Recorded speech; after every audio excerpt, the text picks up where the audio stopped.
ఎలా ఫీల్ అవుతాం? ఎలాంటి విషయాలు? ఆభరణాలు, లేదంటే వాళ్ళకున్న చీరలు, వాళ్ళకున్న వస్తువులు, థింగ్స్ మీద. ఇక్కడ ఎంతమంది ఆ వ్యక్తిలో దేవుడు మాట్లాడుతున్నాడు, నాతో మాట్లాడలేదు అని బాధపడాలి ఎంతమంది చేస్తున్నారు? మరి ఎందుకంటే చేతులు లేవు, దేవుడి చేతులు చేతులు ఎంతమంది ఇక్కడ బాధ. నేనైతే బాధపడ్డాను, చిన్నప్పటి నుంచి చాలా బాధపడేదాన్ని. దేవుడు నాలుగు సంబంధించాడు, తిరిగిచ్చాడు, వరాలు ఇచ్చాడు, నాకు ఎందుకు ఇవ్వలేదు, నాతో ఎందుకు మాట్లాడితే దేవుడు అని నేను ప్రార్థించాను. ఇంకొక విషయం కూడా, బైబిల్ చదివినప్పుడల్లా ఇజ్రాయేల్కి ఏంటి ఇన్ని వాగ్దానాలు?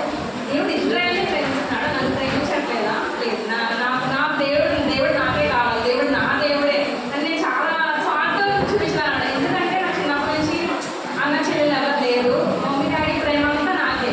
సో దేవుడి ప్రేమ కూడా నాకే ఉండాలి అని ఒక స్వార్థం ఉండేదన్నమాట. చిన్నప్పటి నుంచి అంటే ప్రతిసారి ఎవరు టెన్షన్ మా ఇంటికి వచ్చేవారు, దుబాయ్లో కూడా వచ్చినప్పుడల్లా నేను ఇదే సంభాషణ చేసేదాన్ని అనమాట. దేవుడు నీతో మాట్లాడితే నాకు కూడా మాట్లాడితే నేను దేవుడు నన్నే ప్రేమించాలి, నాకే ఆ ప్రేమ అంతా ఉండాలని నేను అనుకునేదాన్ని.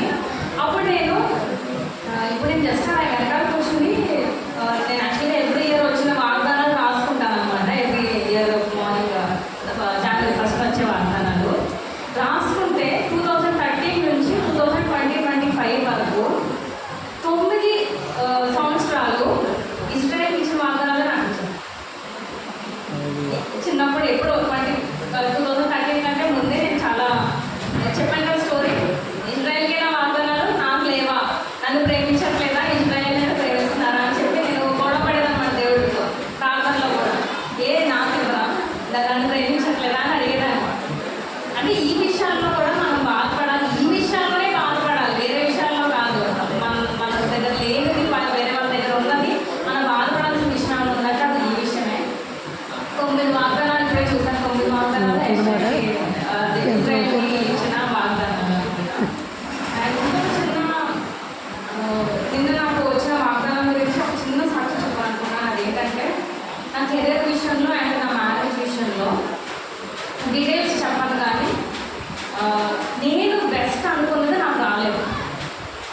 అంటే మనం అనుకుంటాం కదా, మనకున్న ఆప్షన్స్లో దిస్ ఇస్ ద బెస్ట్ అని అనుకుంటాం మనం. సో ఆ బెస్ట్ నాకు రాలేదు. రానప్పుడు నేను రీసెంట్గా ఒక కెరీర్ విషయంలో కూడా ఇది అయినప్పుడు నేను ఒక 3 రోజులు దేవుడితో మాట్లాడడం అనుకున్నాను. బాధపడ్డాను, చాలా బాధపడ్డాను. నేను అంటే నాకు తెలిసిన బెస్ట్ అయితే ఇదే, కానీ నువ్వు ఇది ఇవ్వకుండా నాకు వేరే ఇచ్చావు అది నేను బాధపడ్డాను. 3 రోజులు దేవుడితో మాట్లాడలేదు. మాట్లాడినప్పుడు నేను నాకు అడిగాను, సరే 31st నైట్ ప్రేయర్ చేస్తున్నాను ఏమనంటే, నాకు ఎందుకో నేను నమ్మకం తగ్గిపోతుంది, అది నాకు తగ్గిపోవడం నచ్చట్లేదు, నాకు నమ్మకం కలిగేలాగా ఉన్నావు, you will give me the best. ఇప్పుడు నాకు అనిపించట్లేదేమో ఆ బెస్ట్ నాకు లేదని నేను అనుకుంటున్నాను, కానీ ఆ బెస్ట్ నువ్వు నాకు ఇస్తావని ఒక నమ్మకంగా ఆ వాగ్దానం కూడా నేను అడిగిన అనమాట. ఎరిమేలో ఒక వాగ్దానం ఉంటుంది కదా, the plans I have for you are in future are great అని చెప్పి ఒక వాగ్దానం ఉంటుందా, వాగ్దానం ఉంటుంది, plans I have for you are great in future అని చెప్పి. ఆ వాగ్దానం కూడా నేను అడిగేసాను, దేవుడా అని ప్రార్థన చేశాను, కానీ ఆ వాగ్దానం ఇవ్వలేదు. కానీ దానికంటే గొప్ప వాగ్దానం ఇచ్చారు నాకు. యెషయా గ్రంథము 49, 15, 16.